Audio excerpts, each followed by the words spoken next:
Hi. Before I delve into my story today, I want to give a heads up that some of you might already be familiar with this case from the news. It's a recent incident that unfortunately happened to me, and it has made headlines everywhere.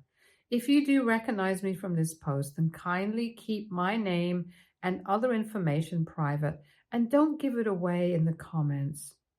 I have come to Reddit to get genuine advice about my unique case, and I hope you all can respect that. To give you some background, I, 32, female, am an orphan. I have been told that my mother abandoned me at a fire station when I was just a baby. I don't even know my real birthday and have never met or tried to find out anything about my birth parents. My upbringing has been far from conventional as I grew up without a family, bouncing between various orphanages. However, things changed when I turned 11 years old. A childless couple named Mr. and Mrs. Williams, by the way, I have made up these names as well as all other names, so hopefully no one can find them, had come to our orphanage to look at potential children to adopt. Somehow they selected me, and Mrs. Williams seemed very enthusiastic to adopt me. The paperwork took some time, but when things were finalized, I thought my life would change for the better. It was a strange feeling to finally leave an orphanage and go with them to their house. Mr. and Mrs. Williams were quite well off, and both of them seemed kind to me, at least in the very beginning. Mrs. Williams was very strict when it came to neatness and would always spank me on my hands if my bedroom was not tidy or if my hair was not properly combed at all times. She would say how she had always had a vision of her daughter being absolutely perfect, and I needed to live up to her expectations. Mr. Williams, on the other hand, was a bit odd. He would always come into my room as an accident while I was changing. As an 11-year-old, I believed his lame excuses, but as I started growing up, I noticed it used to happen more and more. It really made me uncomfortable, so I begged them to let me have a door lock. However, Mrs. Williams refused and told me that everyone's bedroom needs to stay open and accessible at all times. I tried to tell her about Mr. Williams opening the door randomly, and she brushed it off, saying I was just making excuses about her husband so I could have my way. One night, I suddenly woke up feeling really thirsty, but as I opened my eyes, I noticed Mr. Williams standing in my doorway staring at me. I screamed in fear, and he ran out in a panic. My scream must have woken up Mrs. Williams because she came into my room running, and this is when I told her that her husband had been watching me. I guess my panic expression might have convinced her because she looked furious and went downstairs to talk to her husband, who was pretending to watch a football game like he usually does. The next day, she called one of her neighbors to help put up a door lock in my room, and for the first time in a long time, I felt safe. However, she did not make me promise to only keep the door locked at night or while I was changing during the daytime, which I happily agreed to. As a child, it was quite difficult for me to understand the deal with Mr. Williams because you have to understand that no one ever taught me that what he was doing was disgusting. All I knew was how it made me feel. I wish I could write that he learned his lesson and changed for the better, but he didn't. Although he could now no longer barge into my room during my vulnerable times, he would ask me uncomfortable questions whenever Mrs. Williams was not around. A woman's intuition is never wrong, and I learned to trust my gut. Hence, whenever Mr. Williams went out for grocery shopping, I would lock myself inside my room or find an excuse to go outside and spend time with other children in my neighborhood. I guess spending time with other people of my own age group made me realize just how better their life was than mine. They had dads who they could run to for comfort, and they didn't make them uncomfortable. They had moms who constantly kept checking in on them and brought them snacks or water. Although I knew that I needed to feel grateful that Mr. and Mrs. Williams adopted me and gave me a much better life than the one I had in my orphanage, I still wished every day that I could get love and comfort like other children did so easily. I guess this is why, as I grew up, I got involved with the wrong crowd in school. I was so focused on being accepted by other people that I didn't care much about my reputation. And this is how I got involved with drug addicts and meth heads who thought skipping school and not doing homework was fun. I wish I could go back and smack myself on the head. But I guess everything happens for a reason. I would regularly skip classes, get involved with alcohol and drugs, and dress up like a goth to school. Mr. and Mrs. Williams would threaten to kick me out, but I was too rebellious to even care, and we had huge fights for this very reason. Mr. Williams would also be very weird when it came to anyone I was dating. He would glare at them if they ever came to pick me up for dates and would stay up until I came back home. He would also shout at me if I went out in a dress, telling me how I was dressing up like a tease and that I needed to change into what he deemed was more appropriate. He would also have an issue with my long hair and would comment creepy things like how my open hair would excite a boy, so I needed to tie it up in a ponytail. At first, I would keep quiet whenever he commented something like this, but it slowly started to irritate me more and more. I guess this also made me drink more so I could forget how unsafe and uncomfortable I felt in their house. It wasn't until one night when I was coming back from a party after partying all night in the wee hours of the morning that I stood on a bridge and watched the most beautiful sunrise that I had ever seen. I don't know what it was, but it just made me cry and cry. I know this doesn't sound like a dramatic moment, but I understood then that the reason I was being so rebellious is because I hated my life and I hated everyone and everything in it. If I kept going down this path, then I would one day end up dead like the other alcoholics and meth heads in my town. I knew then that I needed to do something about it. I needed to escape from this town and these people. I can't say that a change happened overnight, but I did stop partying and I put my head down and studied. I did lose a lot of friends, but at least my grades improved. Mr. and Mrs. Williams were happy seeing a positive change in me, but I knew I wasn't doing it for them. I was doing this for me. And when I finally graduated high school, it felt like I had finally crossed a huge obstacle in my life. Although my grades were not Stanford worthy, they were still good enough for me to join a decent college. However, this is when Mr. and Mrs. Williams showed their true colors. They refused to let me apply to any college out of town.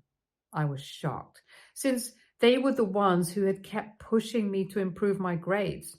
During our fights, Mr. Williams confessed that the reason they had even thought about adopting someone like me was so that I could feel grateful to them all my life and spend the rest of my days taking care of them.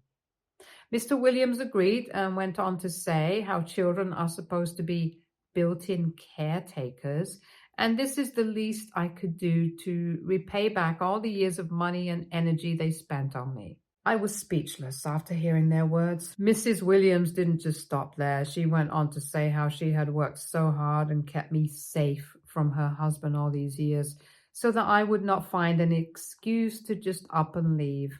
She screamed that she made sure to make me docile and disciplined, and that she would not allow me to repay all these years of hard work this way. They even threatened to tear up my high school diploma and burn all my clothes so I would have nothing to take with me and nowhere to go. As you can probably imagine, I was absolutely terrified. If I already had a strong desire to leave before, after that conversation, my determination only grew stronger. In the dead of night, I quietly gathered all my important documents and some clothes, and I made my escape through the window without making a sound. The only thing I left behind was a letter on my bed, warning them that if they ever tried to come after me or involve the police, I would make sure Mr. Williams ended up in jail for all the inappropriate things he'd done to me throughout my life.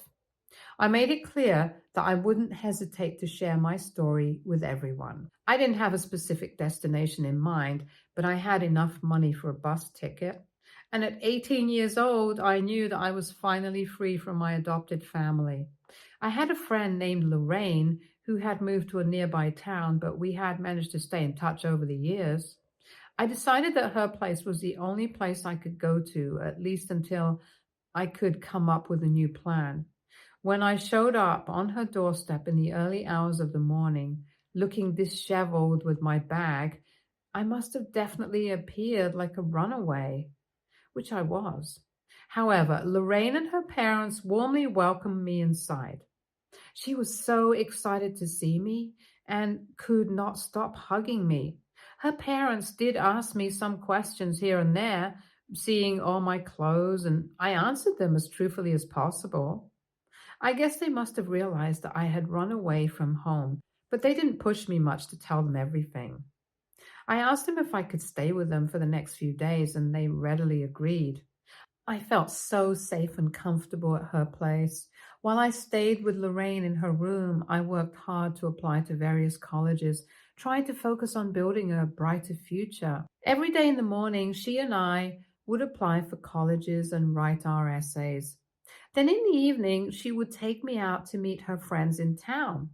We would hike or swim in lakes, and I felt like I could finally breathe in my life.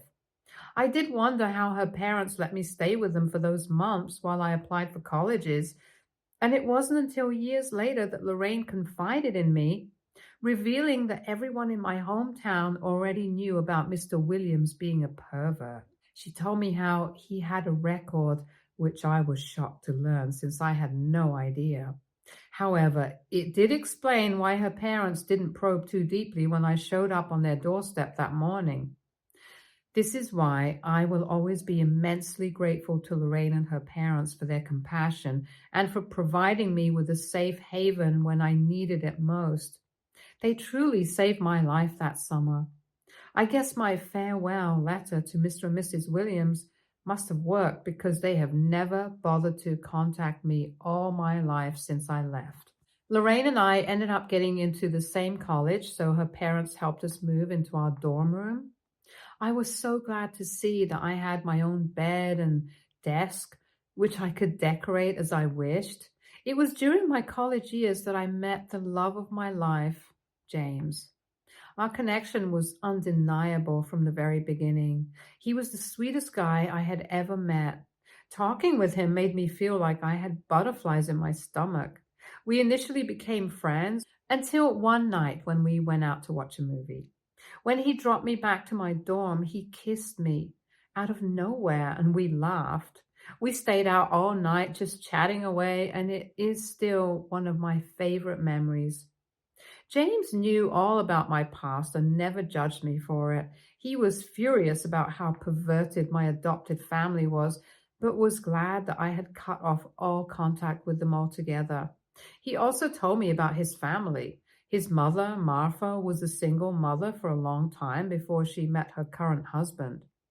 Martha had lost her first husband, who was James's father, to a car accident when James was quite young.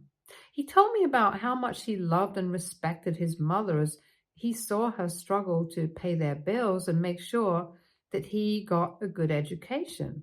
I understood his adoration as I was in awe as well with how strong she was after losing her husband and raising their son all on her own. James told me how when he was in high school, Martha finally met Dean, who she would go on to marry, and he was James's stepdad.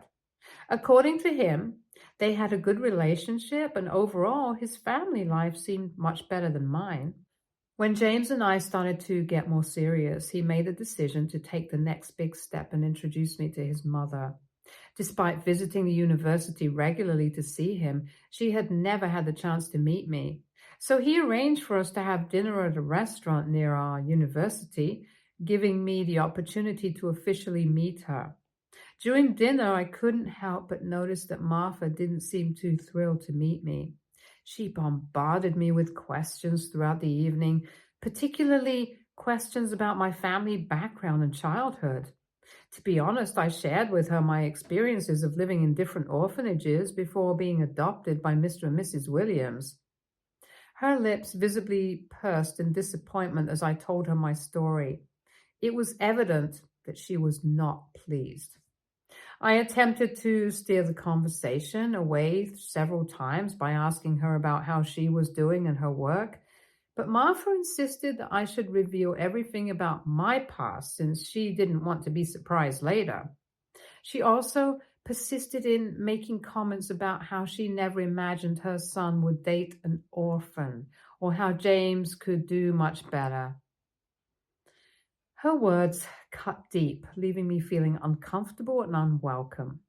James looked pissed as well and told her several times that her comments were really inappropriate and unfair, but Martha would chime back saying how she only had his best interest at heart and that mommy knows you best. It's safe to say that I was totally weirded out after meeting her. However, I never grew up in a normal family, so I thought that maybe this was normal for parents to be this protective about their children. I understood that her intentions were positive and she was just trying to look out for her son. James apologized to me after the dinner and told me that he would talk to his mother about her behavior. Martha and I did meet a few times after that incident, and she tried her best to comment a lot less about my background. Unlike her, Dean, her husband, was really sweet and was always polite to me whenever we met. Despite his mother's disapproval, James and I kept going strong, and we both knew we wanted to spend the rest of our lives together.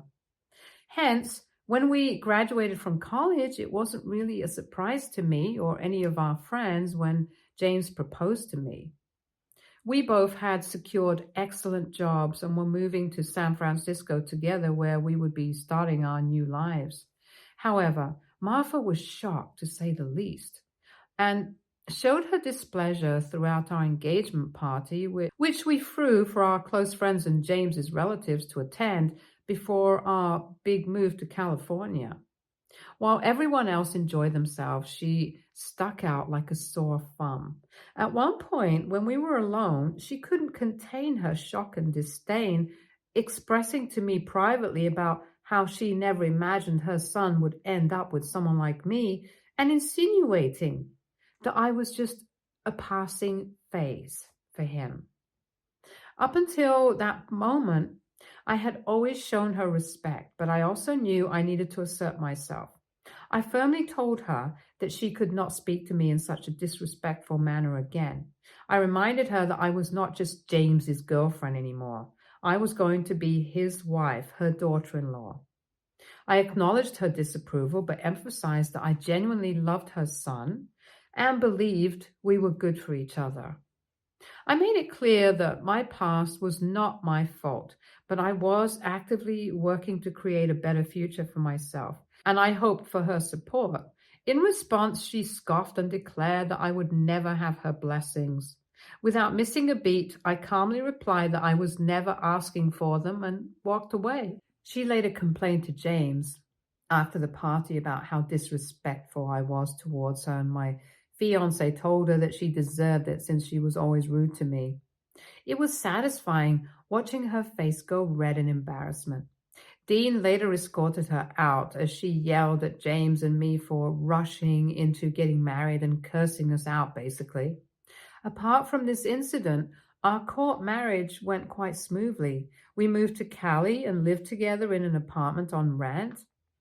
Our working hours were long, but every night we would make sure to spend time together as much as possible. I never thought marriage could be so easy, but I guess when you are with the right person, you don't have to try so hard. James and I had discussed our future, and we were clear that we wanted children only after we were financially stable enough to start a family. Hence, in the fourth year of our marriage, when we finally moved into our own place after years of working hard, we both agreed that we could finally start trying for a baby. This house was a result of both our sweat and tears, and we were beyond thrilled at the prospect of welcoming a child into our lives and nurturing them in this space we had built together. Throughout all the years, Martha had hardly visited us, although Dean would regularly call or text us. Clearly, Martha was still holding a grudge, but everything changed when I finally got pregnant. As soon as she found out the news, she called James to demand that she should move in with us in the final months of my pregnancy so she could take care of her grandchild, and that she should also be allowed into my delivery room so she could supervise. Both James and I refused all her demands, and James even told her how crazy she was to even ask us for this, which set off yet another fight between them. Martha kept saying how this is what grandparents do for their grandchildren, and that if I was a good mother, then I should let her at least watch her grandchild be born in the delivery room. Suffice it to say, my husband handled his crazy mother, and she was not allowed to visit until our son turned 5 weeks old. During this time, I had taken maternity leave while James still worked. However, he would come back every night and do bath time with our son and put him to sleep. We both were tired, but at the same time, being a parent gives you so much happiness. All the love and attention I never received as a child made me a good mother, and I thought I was doing an overall good job. However, when Martha came to visit, her opinion was different.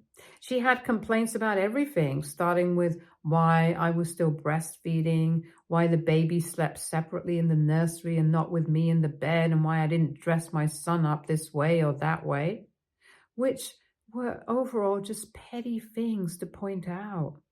She insisted on staying with us for a few weeks, and those weeks were one of the most miserable times of my life. She would argue with me about everything and even insisted on putting a baby cam in the nursery so she could keep tabs on the baby at all times.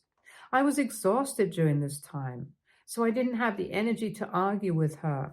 However, things quickly worsened over the days when Martha did absolutely nothing to help me around the house. She would not even lift her hands to wash the dishes or fold laundry. If I was tending to my crying baby and asked her for help with a dish that was being cooked in the kitchen, she would loudly say how nobody helped her when she was raising James and that I needed to do things all on my own. Her presence added an extra burden on me, as now I had one more mouth to feed, and she also had issues with my cooking style, as she felt cooking just 1 or 2 dishes was not enough to feed her son. I told James that I had had enough, and he asked Martha to leave the very next day, which offended her deeply.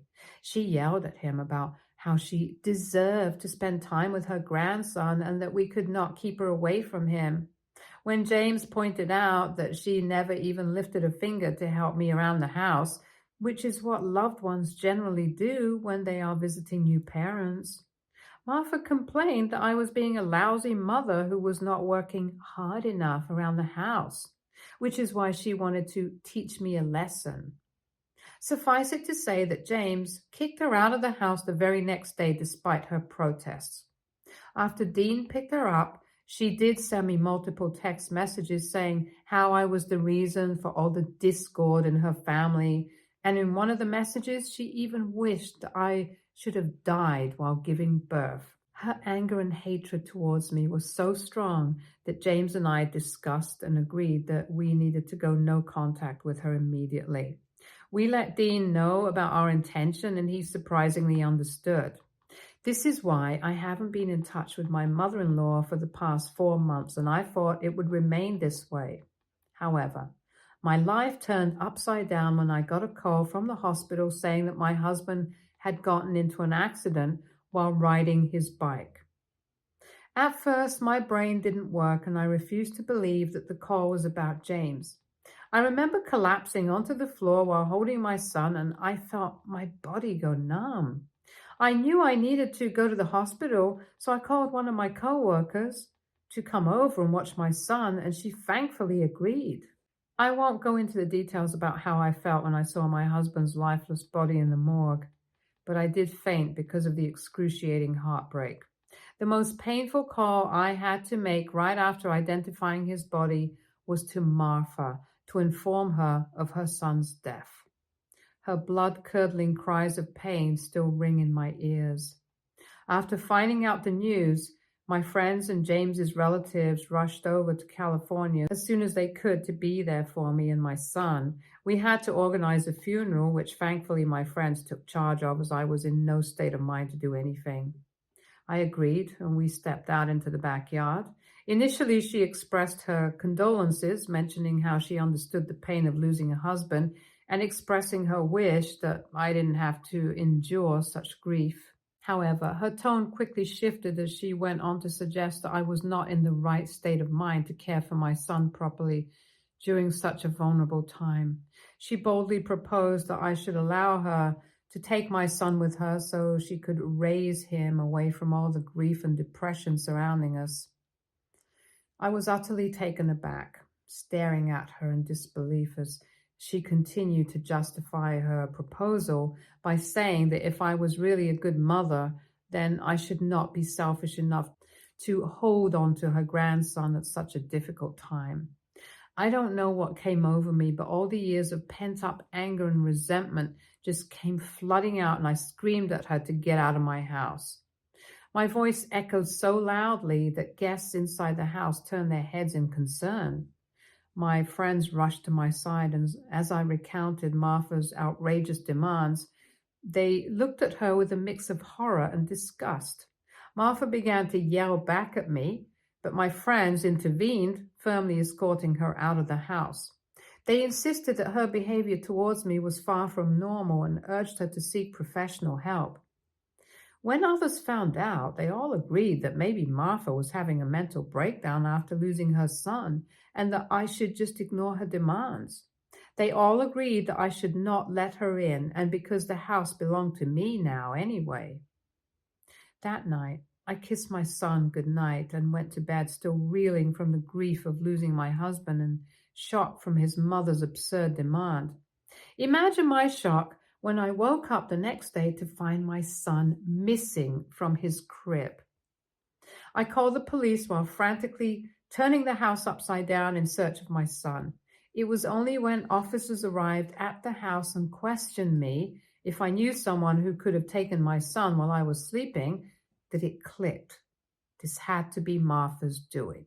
She was the only one who had a spare key, which we had given her years ago in case of an emergency. I recounted the disturbing encounter from the previous day, detailing her shocking demand to take my son. Without hesitation, the officers sprang into action, dispatching a team to Martha's address, and to my immense relief, they found my son there unharmed. However, Martha was swiftly charged and arrested for kidnapping and trespassing. She kept insisting to the officers that it was just a little prank and that she had every right to spend time with her grandson. As you can imagine, this news has since gone viral, and people who know me have been calling me in shock. My friends and family recognize Martha from the news, and they can't believe she had the audacity to actually kidnap my son. Although a majority of them agreed that it was right for me to press charges, some of Martha's relatives and her husband, Dean, believe that Martha is going through a tough time, so I should just let this slide. Dean has even promised that he would admit her into a psychiatric hospital so she can get well. So, Reddit, AITA for filing charges on my mother-in-law for taking away my son. Should I let it slide because she just lost her own son and is probably grieving in her own way? Update 1.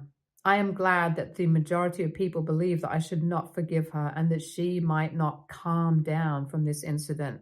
I did feel a bit guilty initially when I posted this, but I agree with what most of you have commented, that even my husband James would have supported my decision to charge her. That's exactly what I fear, which is why I have no choice but to pursue this.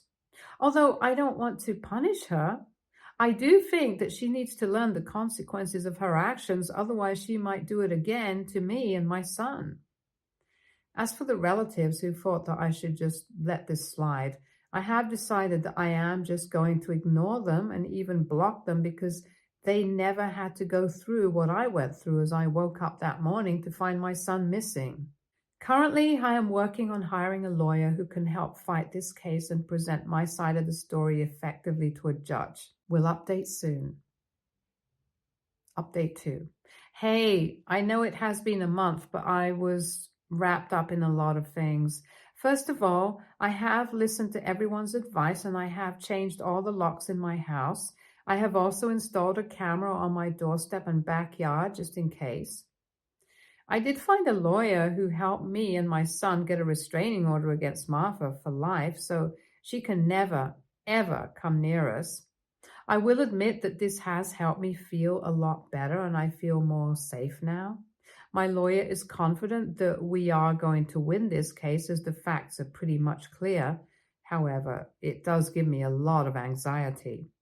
I will update if and when this case gets resolved. Update 3. As promised, I am finally updating you all about the ongoing case I had against my mother-in-law who tried to kidnap my son. These last 7 months have been exhausting, but it seems to have finally paid off. Without going into too much detail for legal reasons, my mother-in-law has been sentenced to jail for 3 years, as was already expected. She and her lawyer tried their best to come up with a sob story about how she only had good intentions and was being playful. But thankfully, the judge saw through all that crap and didn't let her actions slide that easily. It also helped that my lawyer showed the judge all the previous text messages that Martha had sent me over the years, which also included the text where she wished that I was dead. Not even once did Martha even glance at me or apologize, even when the judge asked her if she wanted to say something to me before the sentencing. It just makes me glad that I decided to pursue the case against her. At least now, me and my son can sleep at night peacefully. Stay tuned for more stories from our girl relationships.